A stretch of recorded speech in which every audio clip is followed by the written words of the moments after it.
Hi, Brian from Live from the Lockdown Lounge. Welcome to another Thursday night in semi-lockdown. Thank you so much for joining us.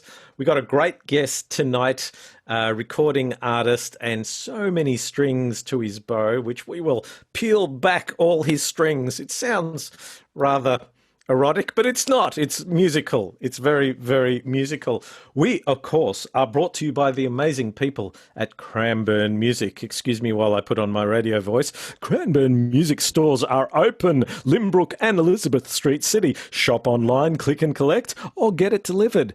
Hey, I would say just go there and check out the vastness and the enormity of Cranbourne Music because we're allowed out now.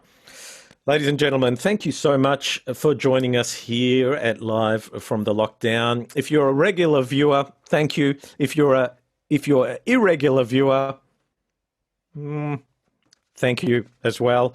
All of your favourite segments are with us tonight. Chat, music, gig, chicken, coping with lockdown, back when I thought I was cool. And of course, we always start with pets are good for ratings. Pets have nothing to do with music, but they're good for ratings.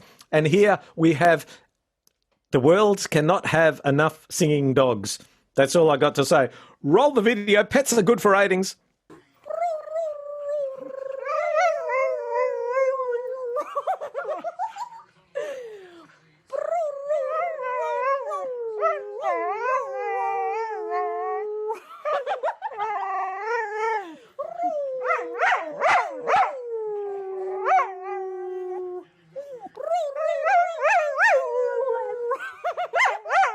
There you go. Beautiful, beautiful dog singing again in pain. Now, ladies and gentlemen, we've come to that part of the evening where we read the rap sheet. Now, our guest tonight is an Australian singer-songwriter. His music has been described as a fusion of folk, Americana, and rock with hints of artists such as the Beatles, Wilco, Eagles, and Ron Sexsmith. That's a nice melting pot there. His new single, Please Don't Cry, features, drumroll, wait for it, I'm going to say that line again. His new single, Please Don't Cry, features Neil Finn. I'm going to pause for a minute, let you soak that in. His single features Neil Finn. It was recorded in New Zealand at Roundhead Studios. So our artist won this experience via Medicine Mondiale. I think I said that right, but we'll get that. And he got to spend 2 days recording with Neil Finn. And Neil chose 2 songs from a batch of demos. In the last couple of years, he's been co-writing with Grammy Award winner artist Frank Myers. His recent songs made the official ballot for the Grammys 2019 for 2 songs, Turn This Love Around, Best Pop Solo Performance and Best Pop Vocal Album, and Brighter Star, Best American Roots Performance and Best American Roots Song. Now, he's currently working on his next album. Very, very talented man who we need to know more about. Ladies and gentlemen, Mr. Michael Burrows. G'day, Mike. Ooh, hey, how you going? Thank you so much for having me. Thank you for coming on. Good to see you there. You made me sound really good. Yes, that's what these tonsils do. But no, you make you sound very good because you've done some incredible things. And look, it's hard to go past the Neil Finn thing without, because it's such an enormous honour, I'd imagine, from your point of view, and such a wonderful experience. So tell us a little bit about that. Yeah, well, look, I really believe in life that there's a stream that I'm not a religious person by any means, but I really believe there's some kind of force, if you want to call it, that follows us all. And when you're ready to tap into it, I really believe it's there. I was playing music in various bands and kind of, moving in and out of playing some large shows and a bit of radio playing things, but giving up slowly on myself and as a songwriter. And my wife, bless her, she said, look, I'm sick and tired of hearing the excuses of not being able to perform and write and do everything, blame it on the kids, blame it on this and that. So she booked a show for me and invited a whole lot of friends, and it was wonderful. It forced me to write and get back into it. And then suddenly when I'd given myself permission to come back to it all, there was this opportunity. A bass player from the band told me about it, and the next thing I know, I'm, Medicine Mondial, you got the pronunciation right, I put on this opportunity to record with Neil Finn. So the next thing I know, I'm sending demos, and I was the dude. And you were chosen out of how many people? Well, there must have been thousands who went through it, and it was like an auction style bidding thing. I'd saved up a little bit of money that I had to put towards recording or publicity or something, right. And this was the best investment I could have ever done. I got it, and the next thing you know, you're getting your favorite songwriter in the world in his email. Just saying, hey, I love those 2 songs and let's do them. Fantastic. Wow. And so you flew over to New Zealand and you went and worked with his studios, and so you sort of workshopped it a bit. And yeah, well, I went there thinking that we'll just work through the songs, we'll play them, we might talk. I had a million questions, as a super fan, and I can't even believe what happened. I mean, I was, when Neil actually said, how about I jump on and do you mind? I think he actually asked, do you mind if I sing the harmonies?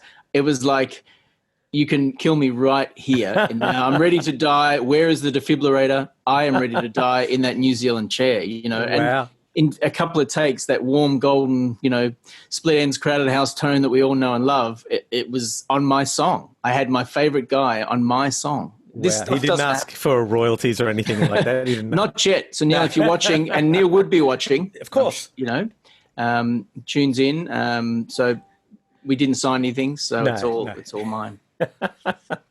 Man, and so one of the songs, or both the songs that you submitted, you're doing for us tonight, aren't you? Yeah, I'll do Please Don't Cry, which is the single Yep. out there at the moment. And, it's an amazing thing. If you think about the most amazing person in your life that you would dream of hanging out with, Yep. short of Paul McCartney for me, or some of these other guys like Jeff Tweedy at Wilco, Neil Finn would have to be up there. I mean, I found a photo. Show us. Of me, not from that time. This is way before. Can you see that? Yeah, I can see that. Yep. That was me meeting Neil Finn behind the scenes many, many years ago. And, it makes me look like a stalker. So here I am, photos, and I'm turning up, but I'm a super fan, I really am. And it went to the right person, I hope. Yeah. No, that is just a fantastic story, and I'm really looking forward to hearing that song. And I guess it gives it's a bit of affirmation that this long journey that we all take as musos, trying to get out there. It's good to have little wins along the way, isn't it? It makes it all worthwhile. Look, it really is a hard road. And like I said, I was really waning and giving up on a lot of this stuff, because just feeling a little bit older than the 20-year-olds in skinny jeans on Triple J, and wondering, how am I going to push this through? But weird things happen, and it was only the beginning. That was the beginning of it all. What happened the next few years afterwards was also as mind-blowing, and I don't know how long we've got, and I'm not a person to gloat and talk and push things, but it really did happen. And well, that's what this show is all about. It is a platform for you to gloat, and we raise you up. But of course, before we do that, we make you jump through hoops. And one of the hoops that we make you jump through is our musical challenge, where I randomly throw songs at you, and throughout the course of the interview, you must play them. And that is in your contract, by the way, for coming on this show. So do you accept the challenge? I do remember signing some kind of document that did say about that. But you should remember, because we drew blood. You signed it in blood. As long as it's, Rammstein and Metallica, we're fine. Hey, all right. Well, let's start with a bit of Hunters, I reckon. Let's start with a bit of throw your arms around me, and let's and then we'll talk about that next phase of your your journey. Now, Throw Your Arms Around Me was a track that I used to woo. Well, I was trying to woo the opposite sex in my younger days, and it was a song that felt like it was possible. When I held that moment in my early teens, I felt like I had a little bit of attention just for that moment. Really? Well, let's see if it works on me. Okay.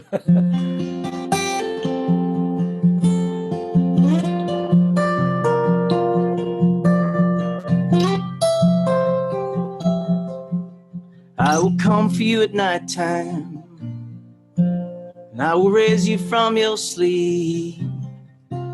I will kiss you in 4 places as I go running along your street, and I will squeeze the life right out of you. You will make me laugh and make me cry. We will never forget it. You will make me call your name, and I'll shout it to the blue summer skies. We may never meet again, so shed your skin and let's get started. You will throw your arms around me. So good. Takes So you back. good. Well, I can tell you, and I know this word isn't used lots nowadays, but my loins were quite warm as a result of. So I'll take it. I think it still works. Okay, thank you. That's brought a lifelong dream to the music has achieved something. It has. Yeah. It's warmed up my loins. Brilliant. Hey, so tell me about this next phase as a result of, you know, the recording and the song, and I guess springboarding you back in, and I guess a newfound sense of enthusiasm for the industry. So tell me what happened next there. Well, okay, so I came back and had this amazing experience and sat on the recordings for a little while, and just too scared to release them. You know, I just, you know, I wanted to almost selfishly just listen. And I've got all the stems and the dubs of just Neil's solo vocals on this, which I've played over and over and over and over and over and over and over, and still play it. Do you play that? Do you play that to yourself to get to sleep at night? Do you just? Yeah, it's my nighttime. Some people count sheep. I just listen to solo stem versions of Neil Finn. Yeah, fantastic. And I imagine there's some warm loins going on there too. Lots of warm loins. It's never ceased. But so so out of the blue, then I got to go on tour with Martha Wainwright. Now, for people that don't know Martha Wainwright, she's the sister of Rufus Wainwright, who everybody would know from his albums, and the daughter of Loudon Wainwright, who's an amazing folk singer. But Martha, in her own right, just had a really big following, and I was handpicked to go on tour with her, and suddenly thrust in front of all these amazing audiences around Australia, and you know, I didn't have anything really to show other than just some songs, and I didn't have any recordings or anything, so I was just playing. I posted one of those random concert, I think it was at Minion Town Hall or the Basement, one of those two shows. Yep. And in stepped a guy who's been a big part of my life now, Larry Grimes from Washington. He saw the video, made contact, and said, "What are we doing? Let's get this on the road." And he has been part of my life since, and got me to Nashville, set up everything there with the most amazing people you can imagine. We've gone on an amazing journey to get things onto, you know, like you said before, Billboard. All this stuff sounds amazing, and I feel like a tosser saying it all, but it really was, you know, just amazing. I mean, that just all happened in that way. Yeah. And, you know, when you're suddenly there thinking, do I do this? Maybe I'm just the jingle writer. Maybe I'm just the jingle writer, which is fine too. Yeah. But I've got a lot in me that, I mean, I'm sure like all of us as musos and creatives, there's that book in us. There's this movie script in us. There's a painting in us. I just got a chance. I was just lucky, and I got a chance to make it happen. So what would you say to musos out there that are maybe in that position that you were, you know, a few years back, where they're just about at their end, they feel like they've been doing everything, but it's still their passion and their dream? You know, it's a crossroad that many musos face at some point, you know. Is it just the push from your wife, or is it do you think it was always there and you would always have come back to it?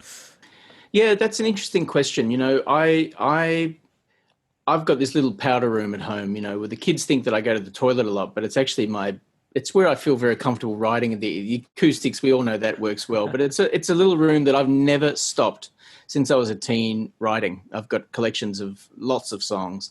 I really feel, myself included, you know, we kind of just need a little bit of validation. That's what it is. And whether it is our wife or, you know, we've asked our friends to come to gigs, it's hard doing that after a while.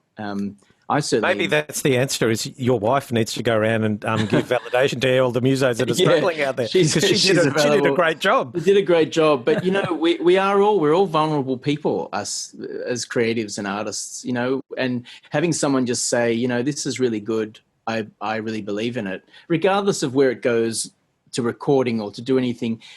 I regret that I didn't trust myself that if I really loved the art for the art, just for art's sake, you're not winning things, you're not getting Grammy Awards and winning all this sort of stuff, and if I could just do it for art's sake, then it's a true part of your Expression. life. Yeah, Yep. it really is. Yeah. I wish I could have, and I still think about that now. That I missed out doing things like busking.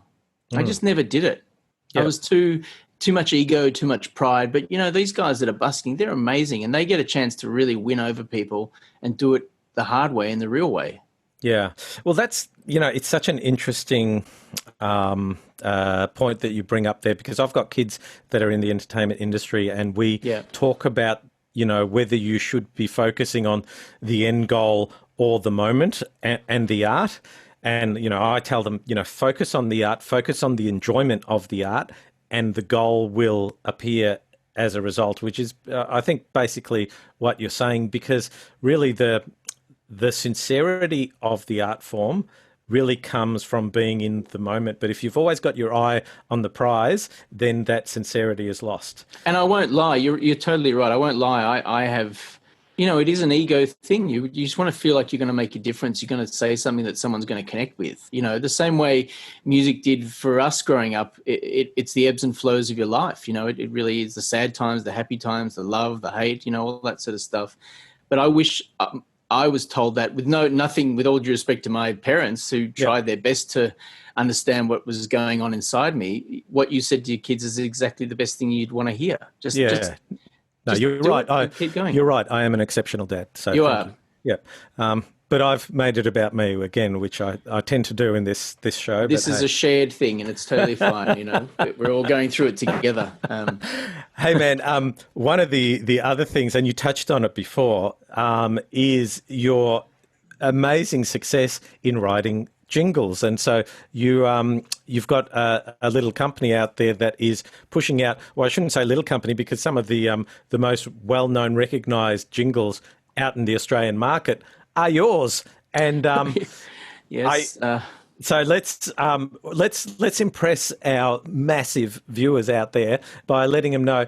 Well, give me one of them that is that they would recognise. Tell me. Now you're going to either get hate mail or people may turn off at this point. But I feel very lucky. I get to do these little 30-second pop songs, I call them. Yes. And they're approached in the same way you'd write a song. Okay, so we got every time, everywhere, 1-3 cabs will get you there. Yep, that's a good one. Ladies and gentlemen, this is the man. That came from his head. That song that you're singing all the way home in the car, that comes on every 15 minutes. Yeah. Michael's responsible for it. Yeah, on hold. A lot of people have either wanted to punch me or hug me. Like I said, it's. I want to hug you. Give us another one. Give us another one. Okay, so we got Chemist Warehouse. Why pay cha-ching more? Who's the goat you love to feel? Get your goat on. Yes, I love it. Yeah, that's my Barry White. Yeah. And so tell me a little bit about that process, because I guess the writing process is a little bit different here, because you're probably given a brief, a marketing brief, and you want to try and make it as catchy as possible. Whereas writing songs from the heart is a totally different process. Yeah, and you're exactly right. And I often find that when I've got a brief or a brand to hide behind, it's a lot easier. I mean, not all our stuff is a jingle in that sort of catchy way. Sometimes we're writing fully emotional songs, that go on to. Well, actually, one of the songs I did for a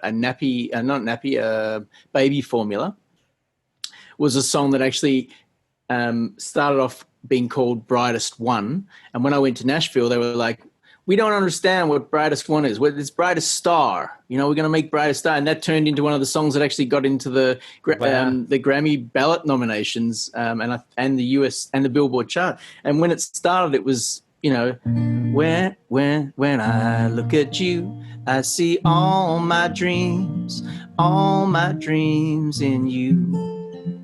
You're my brightest one, my brightest one. The sun's got nothing on you. And it was used, if you look it up on YouTube, Opti Gold baby formula. And that turned into a song. So the process is the same. I'm still writing.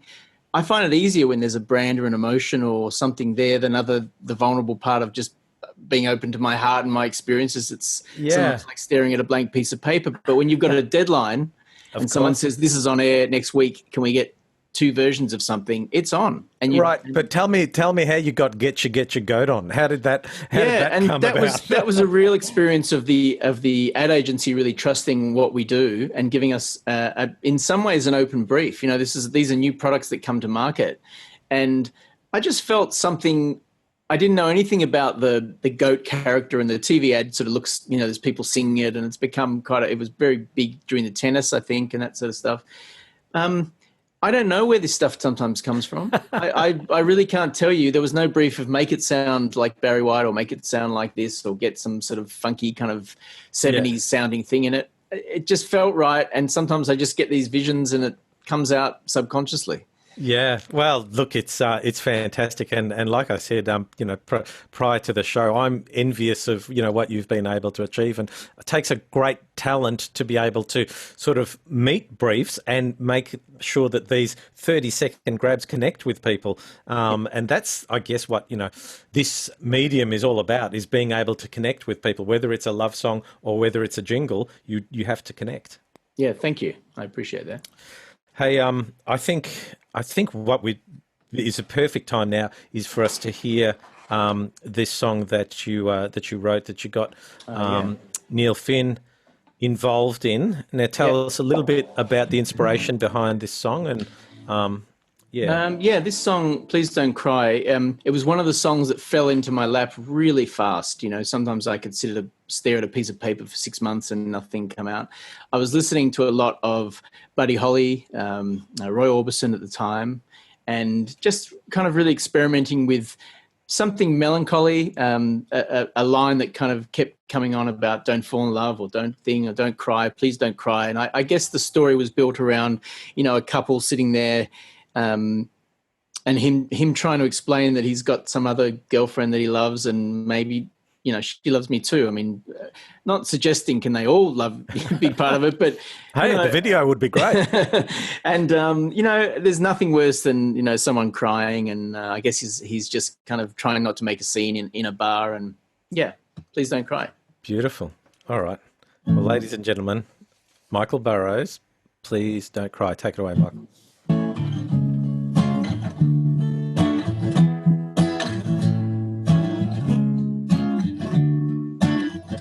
I caught you staring, I've seen that look before, and in this crowded place I'm looking for the door. The cover band have started playing Last Goodbye. Please don't cry, please don't cry, please don't cry. I would be lying if I said I was thinking of you. All your father's words are suddenly ringing true. Please don't cry, please don't cry, please don't cry. She loves me too. I know you're waiting for some apology. And when you see that photograph, remember it's just me, yeah. They say that love will find you when you don't try. Please don't cry, please don't cry, please don't cry. I would be lying if I said I was thinking of you. All your father's words are suddenly ringing true. Please don't cry, please don't cry, please don't cry. She loves me too.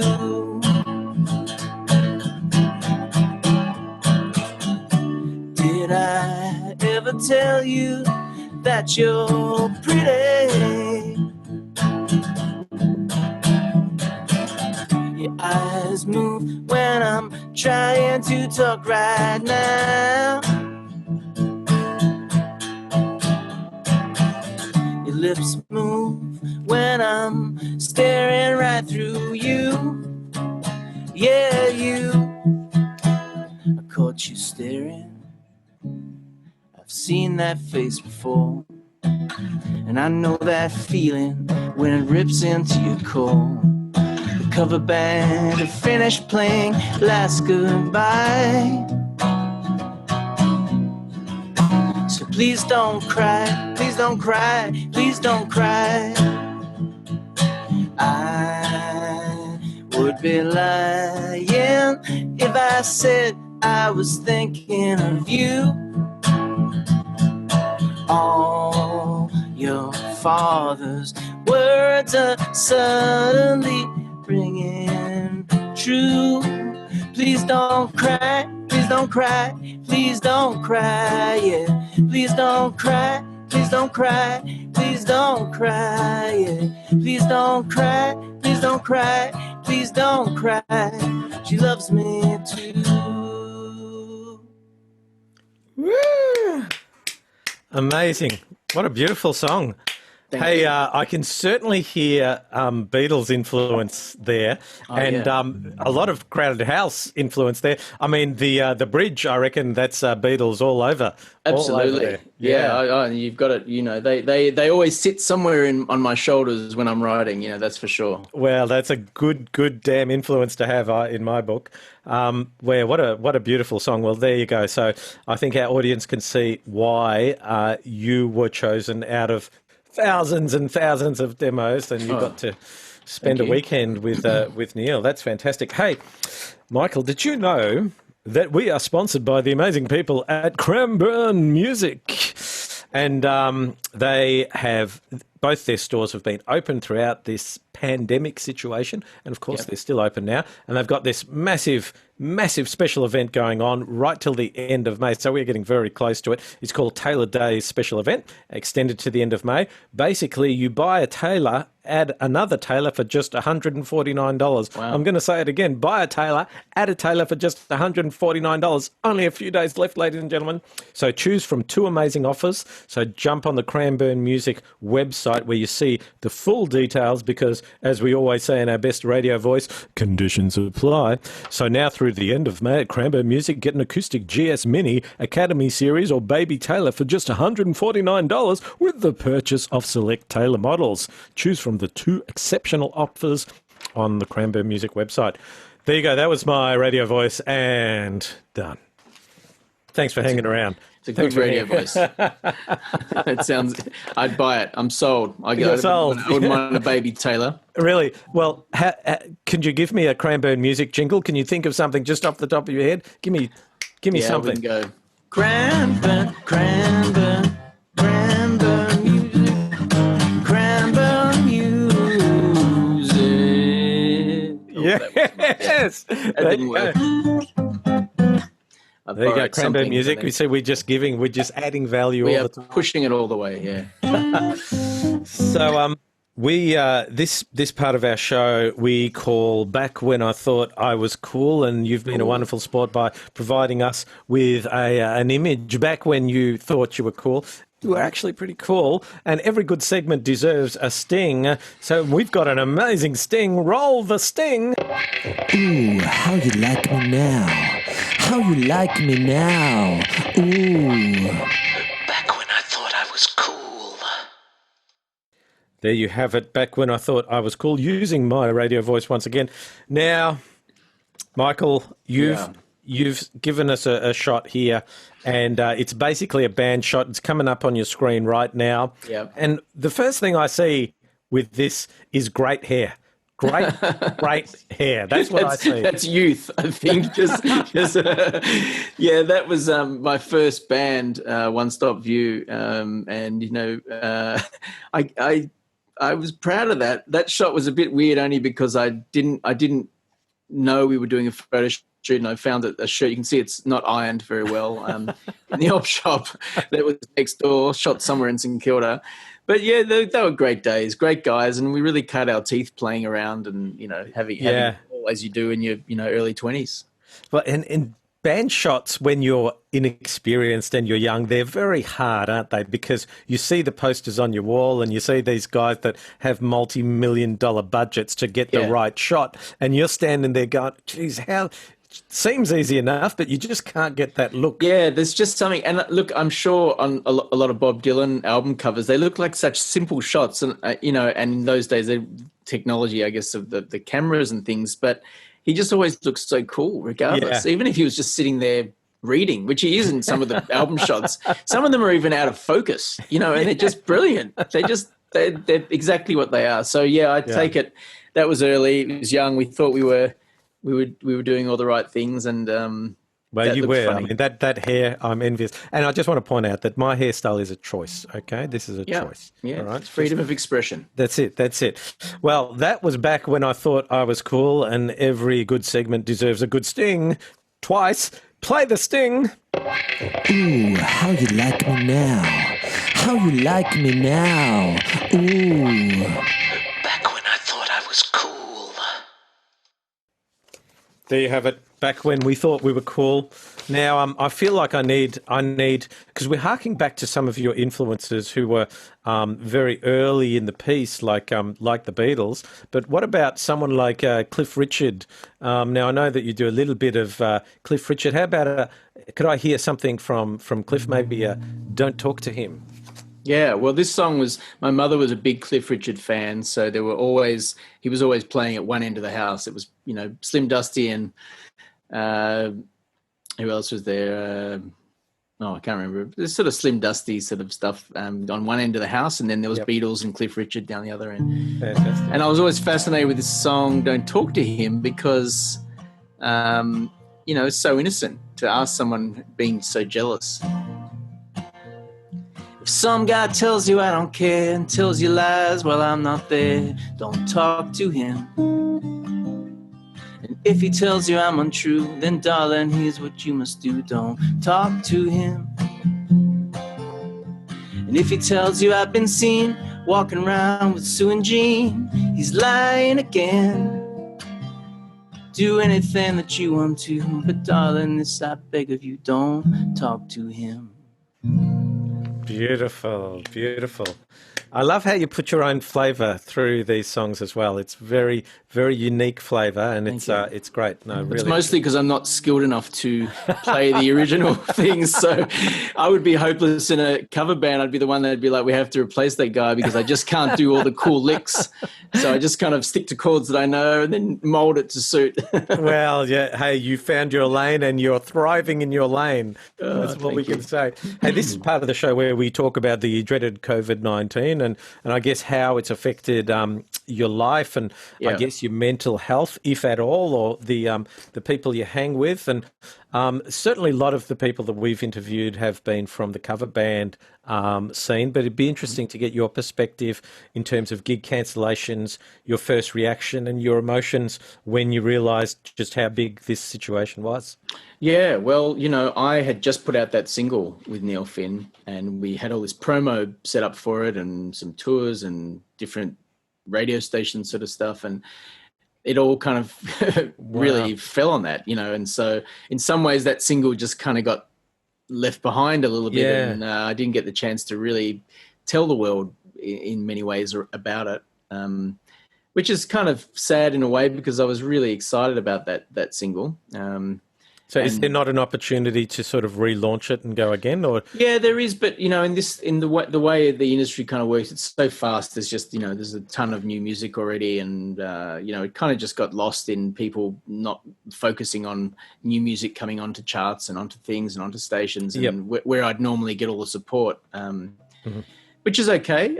It is what it is, but So it really did affect me, and it affected my business, the jingle stuff too. There's definitely been a downturn in that side of things because suddenly advertising everyone was just holding off on Yep. budgets and that kind of stuff. But I felt it. I mean, and all my friends are playing shows and doing things. They suddenly are just lost, and don't know what to do. It was a really big change, and certainly being at home and the kids, doing online schooling, and suddenly felt like we were just a family of four, just kind of, floating on this island for a little while, not being able to go out, not being able to let anyone in. It was very strange. It still is strange. Yeah. Yeah. And it's like, it feels like we're coming out of it, but there's still, like, in particular with the music industry, there's so many barriers to normality right now, in particular, cover band world or functions where people are going to congregate on a dance floor. I can't see that changing anytime soon, but I guess it's sort of born this situation where everybody's online now and they're understanding that technology, which has been really good, because I feel that the wider public appreciates how much they miss live performing now. Yeah, it's true. And I don't know if you felt this, but this technology, that we're talking on now, it's always been there. I mean, for the last probably 3 or 4 years. And suddenly it had its moment now where we're all really, when it first happened, I had this real fear of missing out of, I've got to do all these shows and do all these things and play. Yes. I did an interview series with my favorite songwriters overseas and on Instagram and things like that. And I burnt out really within a week. I felt like I had this surge that I had to do it to kind of take advantage of this moment. What am I going to say at the end of this? If I didn't write my album, did I do anything? I didn't do any real live shows or any of that streaming stuff.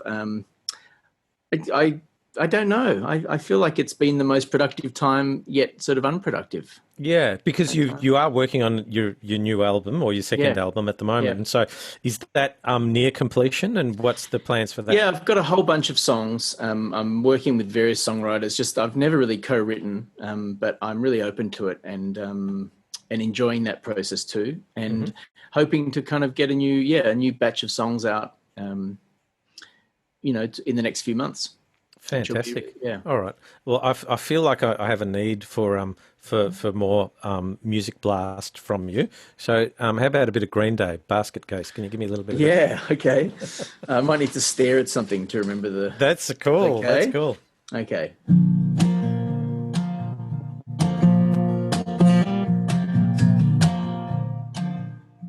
Do you have the time to listen to me whine about nothing and everything all at once?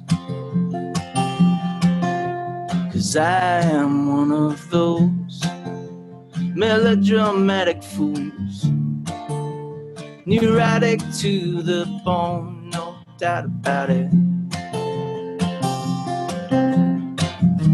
Sometimes I give myself the creeps.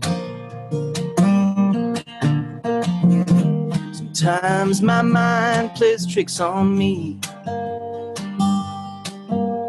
It all keeps adding up. I think I'm cracking up. Or am I just paranoid? Am I just stoned?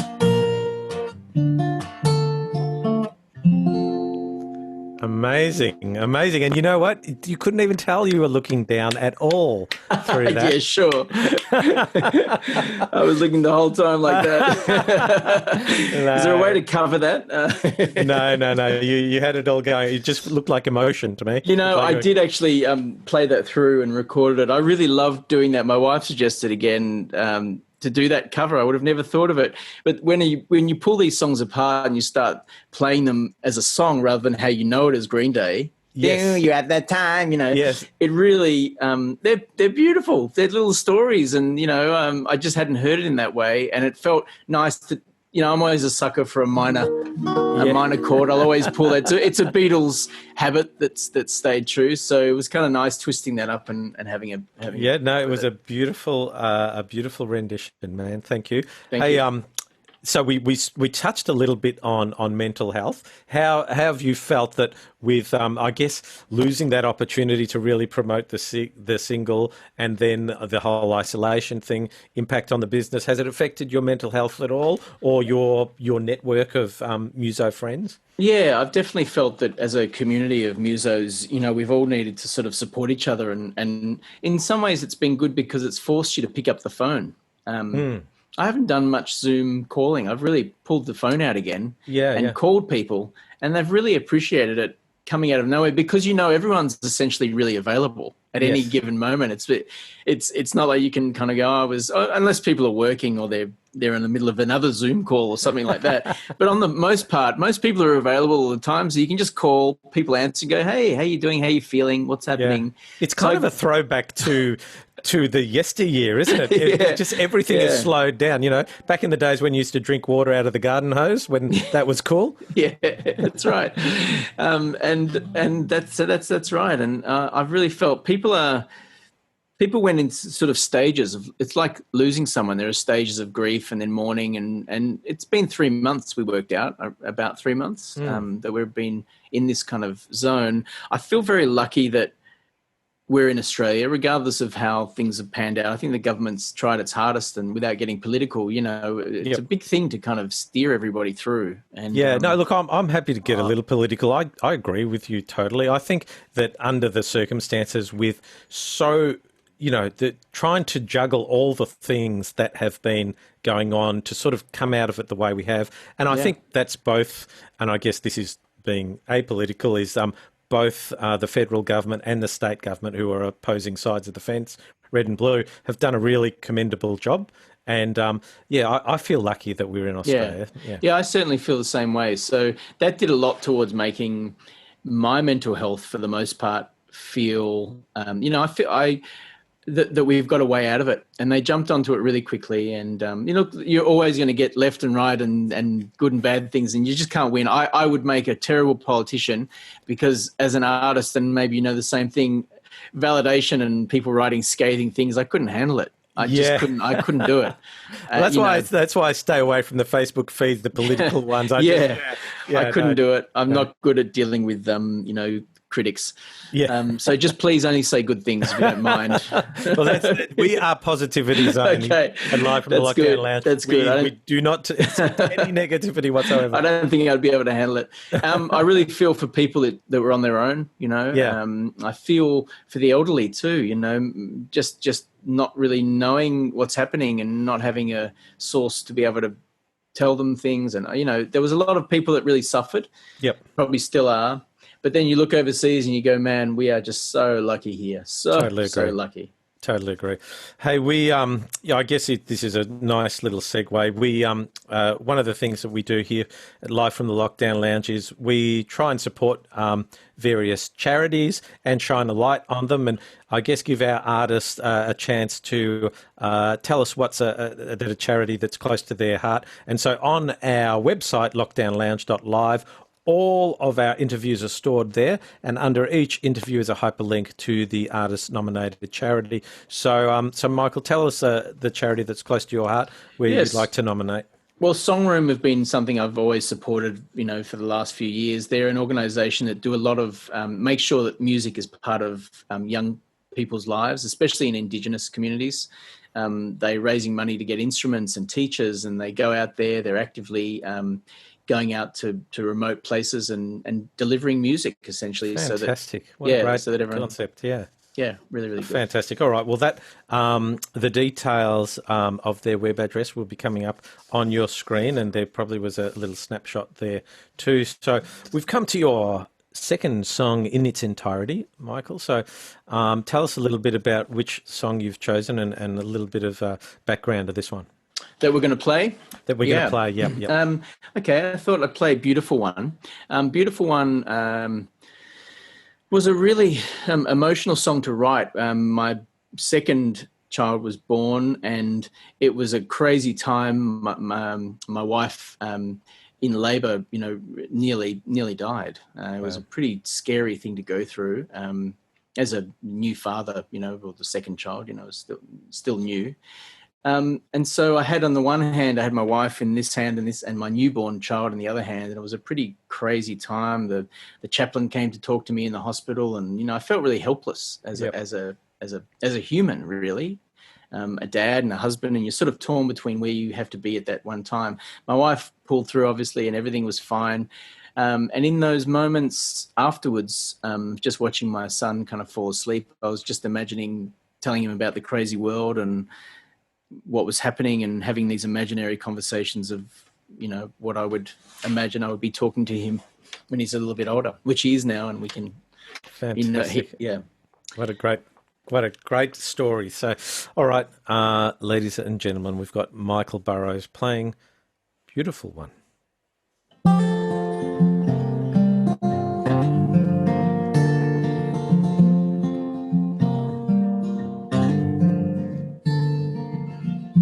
Don't you get me talking. You never fall asleep like that. And pretty soon it's the morning. We've got things that need to get done. Good night, my beautiful one. Sleep tight, my beautiful one. You are my moon and my sun. There's so many things that I should tell you before I forget. I'll tell you everything one day, but right now there's no more time to play. Good night, my beautiful one. Sleep tight, my beautiful one. You are my moon and my sun. And all your heartbreaks and toothaches will all heal in time. And it's all moonbeams and ice cream and sweet dreams tonight. Oh, so just close your eyes. Just close your eyes.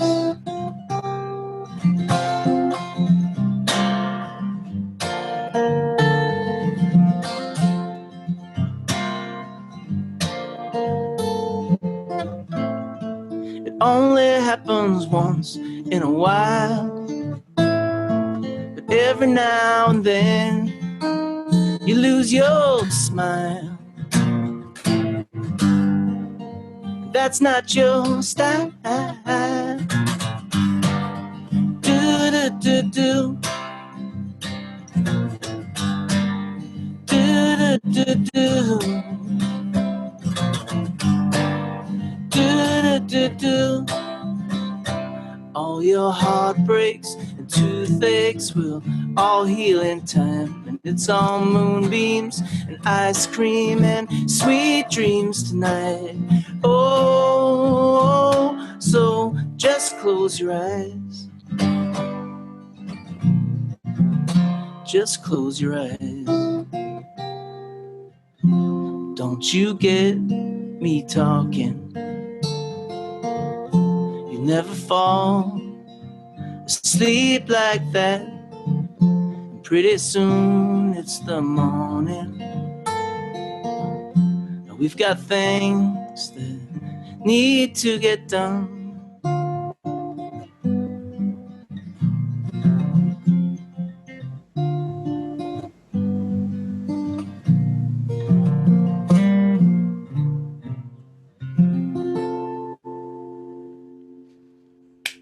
Beautiful. Thank you. That is beautiful. Echoes of Dylan in there, I feel. Yeah, that's totally not unheard of. And so tell me, when you wrote that song, was it the next day, or did you hear the melody straight away, or what's your process there? Yeah, that song was leading up to that Martha Wainwright tour, so I really wanted to have a couple new songs. So I knew I had about 6 days to really pull it together. Yep. And for me, timelines work really well. I guess I'm trained now with my business and the things that I do that it's a timeline that you're working towards. When it's endless, it takes years. You know? Yeah. But yeah, so that one really came together. I had the melody for it. You know, in the back of my mind, I love that Beautiful Boy, John Lennon song. You know, I just wish I could write a song like that. That's just absolutely stunning. Yep. And so that would have been, you know, where I was trying to head. Right. And so your melody first and music second, or? Yeah, I definitely get melodies very fast. Yep. And they happen around a series of chords, and then it takes me a while to hear the words and sketch my way towards a song. Yeah. And will you get a melody in the middle of the night and have to sort of go to the dictaphone and you know? Yep. Yeah, my phone's filled with ideas, and I just kind of call this one new idea 12, new idea 13. It's, you know, it's definitely in the hundreds now, and I'm going back to them. So I constantly use the phone as a way to keep myself organized. And definitely write stuff, scribble things down, you know. But I haven't woken up with a melody. I mean, Paul McCartney talks about waking up with Yesterday from a dream. Jeez. You know, and getting to the piano and being able to remember it. I mean, can you imagine that? It's an amazing story, you know. That would be cool. That would be cool. You only need one yesterday. That's it. And all your tomorrows are done. Exactly. Did you see what I just did then? That's amazing. You did very well, Brian. Very, very good. Hey, we have come to our most popular segment. It's called Gig Chicken, and back in where we operate in the corporate world and the cover band world, and I'm not sure if it's a similar world for you, but whenever we perform, we always get chicken. It's sliced chicken, diced chicken, roast chicken, boiled chicken, any chickens, other chickens you can think of. No fish? No fish chicken. You can't have fish chicken. Broiled? No, because that would spoil the whole segment. So you don't get offered like fish as an alternative. It's always chicken. We do, but sometimes, it would be hard to call the segment gig or fish as an alternative. Yeah, it's too hard. So, and it would stuff up our jingle as well. I can't wait to hear that. Play that. So here it is, the Gig Chicken jingle. Play it.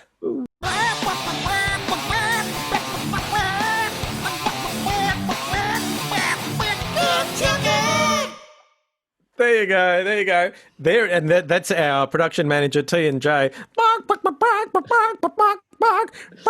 Gig Chicken!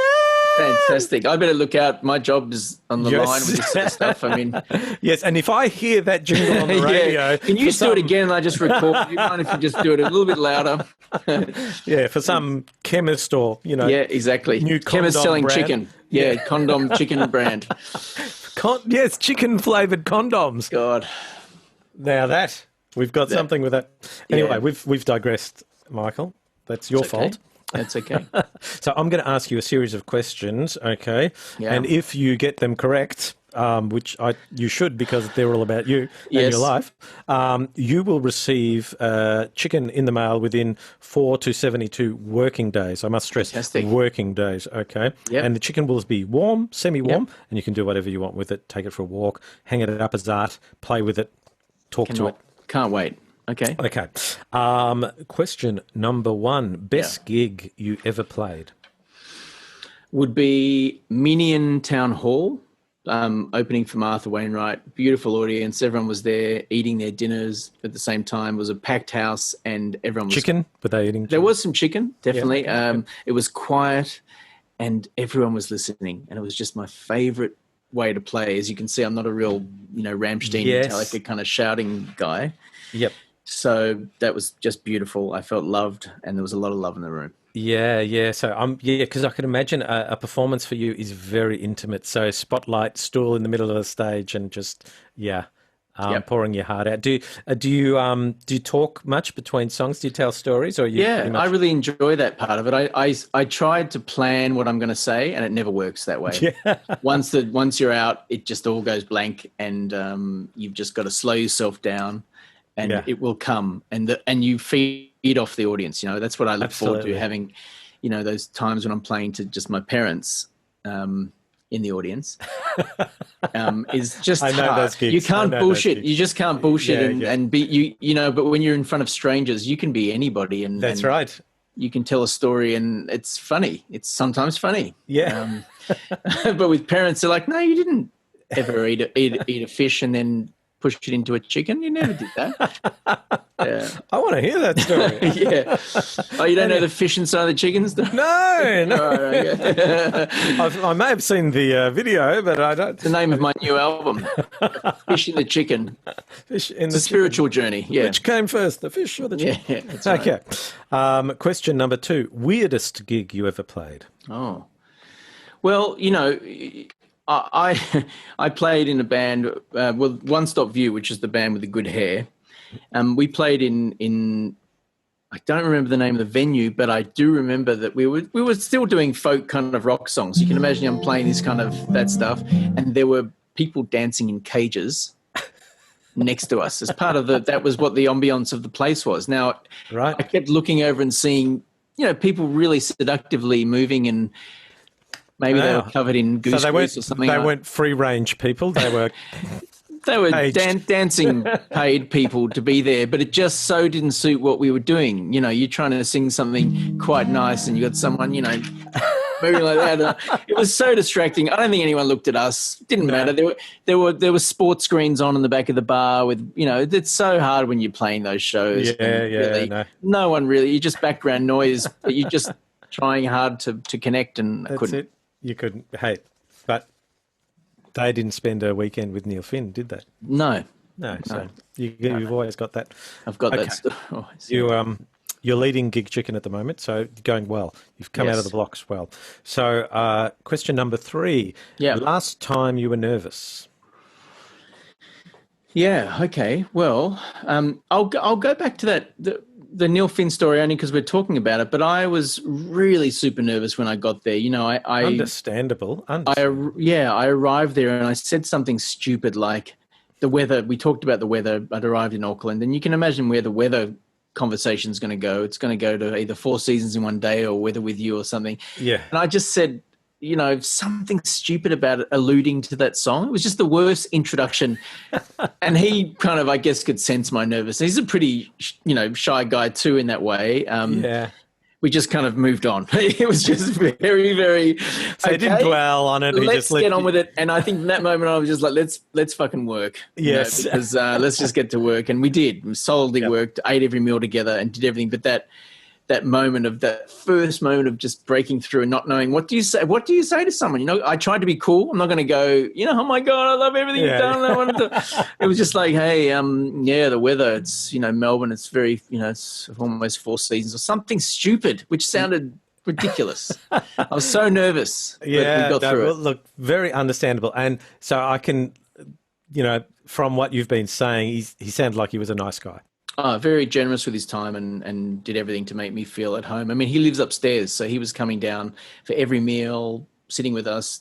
You know, it was incredible. It was like being family. Wow, that is so cool. That is so cool. Okay, question 4. Most requested song that you get? Yeah, well, that song, Brightest Star, has become a really great sing-along at all our shows, and especially in the States when I played a little bit. You know, people had heard it, had known it. I love playing it, and it leaves, you know, everybody singing.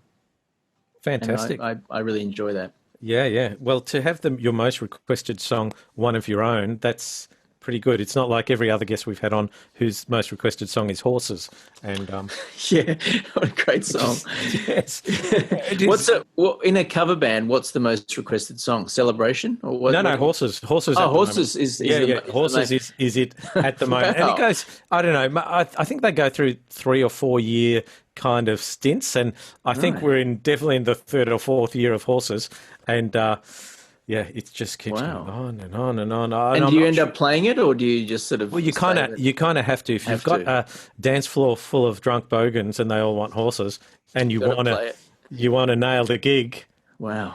And then it's and this is what I try and do in cover band world. It's not about the song; it's about the experience, and about the connections. Yeah. And it's different every time. You know, and so the song becomes immaterial in the end.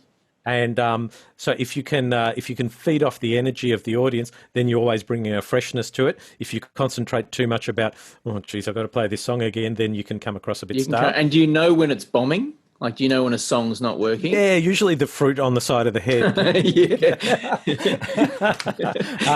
When your cage starts coming up, the chicken wire is brought back up. Okay. But look, from a cover band point of view, you're pretty much judged by dance floor. The whole point is to get people on the dance floor. That's your brief. That's what you have to do. It's a hard job. It's a really hard job. It's a tough. Look, it can be, but I guess if you're skilled at the art, and I call it an art loosely. Yeah, it is. Absolutely. And if you understand the demographic of your audience, so obviously, you've got, you might have a older demographic. You wouldn't play, current top 40. You'd go more the 60s and 70s, and so really doing your homework beforehand. But anyway, it's not about me. Although, thank you for asking those questions. That's question number 5. You are leading Gig Chicken. Now, this question, I'm not going to allow you to say Neil Finn. All right, the most famous person you've met or performed for. I want you to pull somebody else out of your kit bag for me. Okay. All right. So this was a near meet, okay, but really near and very close and was amazing to me. So I was in Nashville, I was recording this album. I went downstairs to have a coffee, and standing right in front of me was Dave Davies from the Kinks. Wow. Right in front of me. Now, I was like, it was either Ray or Dave.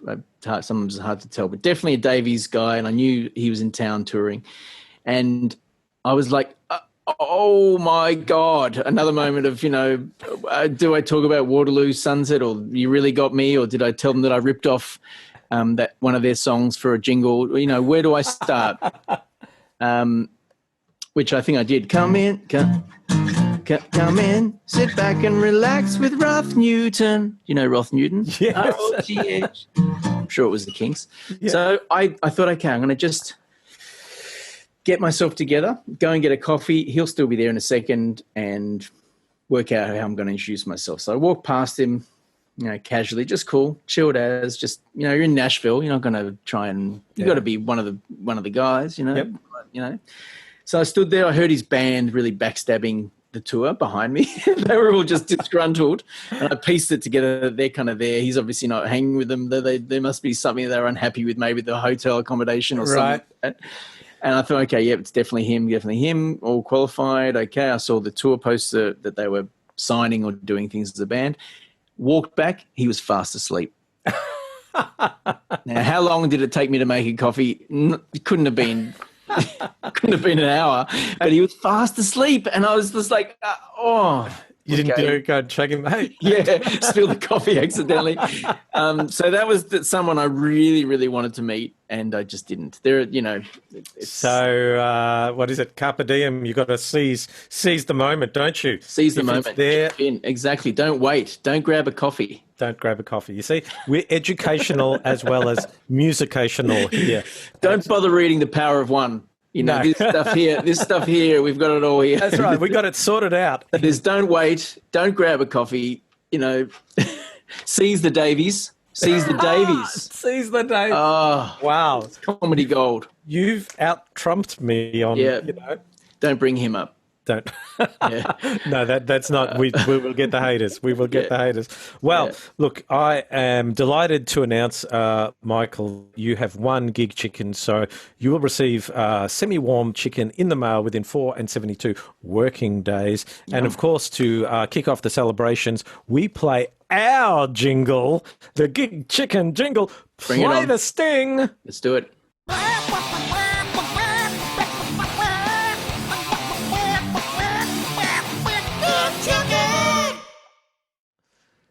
Chicken! Yeah. Fantastic. That's almost goat soap. Did I steal it? Did I steal goat soap from the chicken thing? King chicken! Yeah. Gosh. Get your goat on. Yeah, well, we're down a few, or we're up a few octaves. Talk to lawyers. Yes. Yeah. All right. Okay. Hey,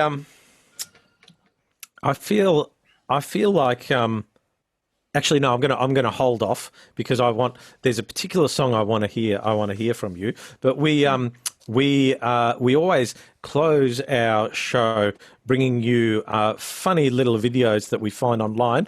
We think they're funny, and it's basically how we're coping with lockdown. And people are finding crazy ways of coping with lockdown. And this lady is giving hair care advice, and it's probably going to go where you think it's going to go. Take it away, coping with lockdown. Hi guys, whilst we're all on lockdown and all the beauty salons are closed, I just wanted to do a little video offering some hair care advice, just to try and keep it nice and neat and under control until they open again. So we're going to start off by brushing it through. There you go. Yeah, we're okay with gutter humour because that's kind of where we operate, and that's where I do my best work. So, Michael, I would love to hear a little bit of Piano Man or Piano or Guitar Man, you know, a version of. Yeah.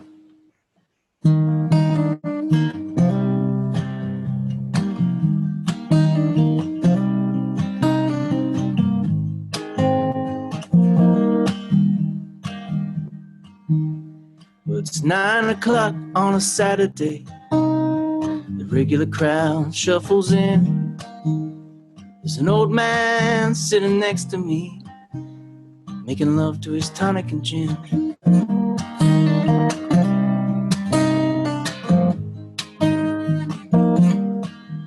He said, "Son, can you play me a melody? I'm not really sure how it goes, but it's sad and sweet, and I knew it complete when I wore a younger man's clothes."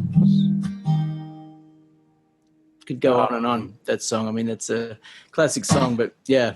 I didn't even get to Guitar Man, did I? Da da da, diddy da, da diddy da. Sing us a song, you're the guitar man. Sing us a song tonight, 'cause we're all in the mood for a memory. You got us feeling alright. Yeah, sing us a song, you're the guitar man. Sing us a song tonight, 'cause we're all in the mood for a memory. You got us feeling alright. Yeah, you got us feeling alright. That is awesome. Thank you. I really, really like that version. That is awesome. Beautiful. Hey, where can our massive audience find you online if they want to support you, come to your next gig, buy your stuff, all that kind of jazz? Where's the easiest way for them to find you? Well, I have a main website which is michaelburrowsmusic.com. Yep. And that Michael Burrows Music is the same for Instagram and Facebook, which I'm actually really enjoying Instagram. I feel like, you know, TikTok might just be one step too far for me to even understand what the hell is going on. But Instagram, I definitely feel like I'm on there putting stories on every day, and you know, so please come along and say hi, you know, and Facebook definitely, yeah. No worries. All right. So those website addresses will be coming up on your screen as we speak. Michael, you have been such a wonderful guest, a gentleman, extremely talented. We can only wish you the best in whatever happens next for you. Thank you again for coming on the show. Oh, thanks so much for having me, and letting me and indulging me to tell a story, you know, of things. And thanks to all your watchers and people who admire what you do, and for sharing stories, you know. And thank you. Really no worries. It's been an absolute joy. So, ladies and gentlemen, you have been watching Live from the Lockdown Lounge, brought to you by the incredible people at Cranbourne Music. And when we say Cranbourne Music, we need to put on our radio voice. Cranbourne Music. Stores are open in Limbrook and Elizabeth Street City. Shop online, click and collect, or get it delivered. Don't forget their Taylor Days event is finishing at the end of May. So last minutes, literally minutes, to buy a tailor, add a tailor for just $149. I'm going to say it again. Buy a tailor, add a tailor for just $149. There's a couple of options. Jump on the Cranbourne Music website and you'll see them all there.